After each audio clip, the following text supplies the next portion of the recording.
এই সেই অলৌকিক এক মসজিদ। এই মসজিদটি কোথায় থেকে আসলো, কে করলো, কেউ জানে না বলে দাবি করছেন এলাকাবাসী। দর্শক শ্রোতা, এই মসজিদের ভিতরে এমন একটি হৃদয় বিতারক ঘটনা ঘটেছে যা শুনলে আপনারা রীতিমতো চমকিয়ে যাবেন।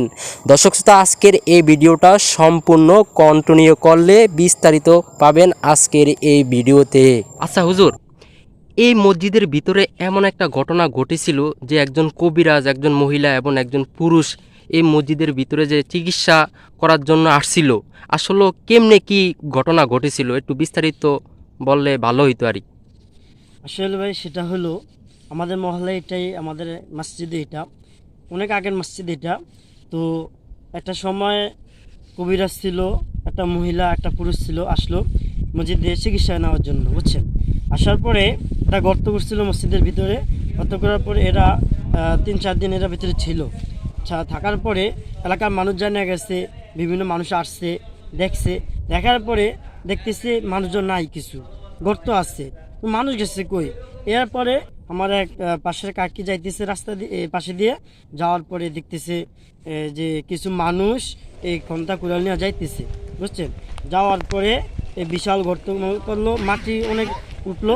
উঠার পরে মানুষ এগুলো দেখে অনেক ভয় পেয়ে গেল। ভয় পাওয়ার পরে এখান থেকে মানুষ আর আসে না। এই ভয়তে আতঙ্ক সৃষ্টি হয়েছে আর কি। আমরা যেটা জানতে পারছি, আরেকটি ঘটনা ঘটেছিল যে একজন কবিরাজ এবং একজন মহিলা, একজন পুরুষ এই মসজিদের ভিতরে চিকিৎসা করার জন্য আসছিল। বেশ কিছুদিন পর যখন এলাকাবাসী এই বিষয়টা জানতে পারে এবং তারা কিন্তু আইন শৃঙ্খলা বাহিনী যেই কর্মকর্তা রয়েছে এরা এই বিষয়টা জানতে পারে, তখন কিন্তু তারা ঘটনাস্থলে কিন্তু 4-5 থেকে মানে এই মসজিদটা ঘেরাও দিছিল কিন্তু তাদেরকে ধরার জন্য। কিন্তু আইসা দেখে ওই ঘরের ভিতরে আসলে ওই মসজিদের ভিতরে ক্যাবই নাই। আসলে এই বিষয়টা আপনি কেমনে কি বুঝতে পারছেন?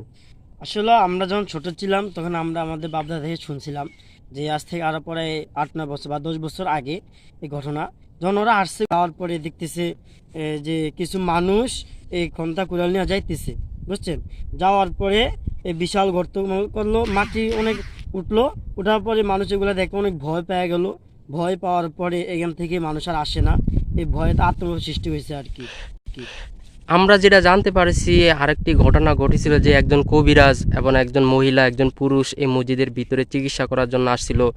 বেশ কিছুদিন পর যখন এলাকাবাসী এই বিষয়টা জানতে পারে এবং তারা কিন্তু আইন শৃঙ্খলা বাহিনী যেই কর্মকর্তা রয়েছে এরা এই বিষয়টা জানতে পারে, তখন কিন্তু তারা ঘটনাস্থলে কিন্তু 4-5 থেকে মানে এই মসজিদটা ঘেরাও দিছিল কিন্তু তাদেরকে ধরার জন্য। কিন্তু আইসা দেখে ওই ঘরের ভিতরে আসলে ওই মসজিদের ভিতরে ক্যাবই নাই। আসলে এই বিষয়টা আপনি কেমনে কি বুঝতে পারছেন? আসলে আমরা যখন ছোট ছিলাম তখন আমরা আমাদের বাপদা থেকে শুনছিলাম যে আজ থেকে আরো পরে 8-9 বছর বা 10 বছর আগে এই ঘটনা। যখন